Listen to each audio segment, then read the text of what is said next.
A few months ago, I met Nicholas.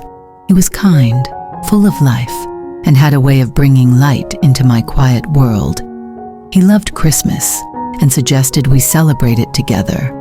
I liked the idea, but something inside me still held back.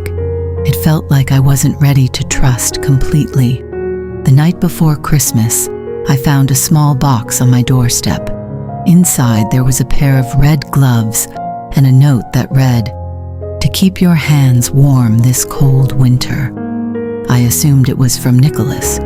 When I asked him, he smiled and said, "Maybe it's your Christmas angel." Over the next few days, more gifts arrived. An old book with my birth year on the cover, a pair of earrings that reminded me of something my father once gave me, and a crystal star for the Christmas tree. Each gift came with a short, thoughtful note. Nicholas denied knowing anything about them, but I was convinced he was behind it all. On Christmas night, Nicholas came to my house. The Christmas tree sparkled, the lights glowed warmly, and snow gently blanketed the street outside. Yet something felt off. I had a strange feeling he was hiding something.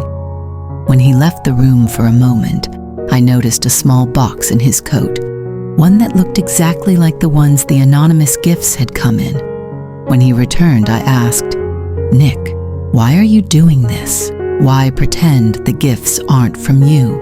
He looked at me, genuinely confused, and said, "Sophia, I have no idea what you're talking about." Just then, my phone rang. It was an unknown number. Hesitant, I answered. An older man's voice, shaky and weary, spoke, "Sophia, did you like the gifts? I know these years have been hard. Maybe this is the last time I can talk to you. There's something you need to know." I froze, my heart pounding. He continued, "Years ago, our lives fell apart. I got into serious trouble. Heavy debts, threats. The police were after me.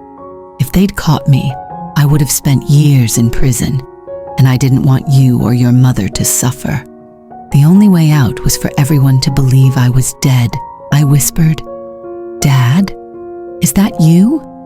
"Yes, sweetheart, but I couldn't tell you. My best friend, Mark, helped me stage everything. Even your mother didn't know. I know it wasn't the right choice, but at the time, it felt like the only way."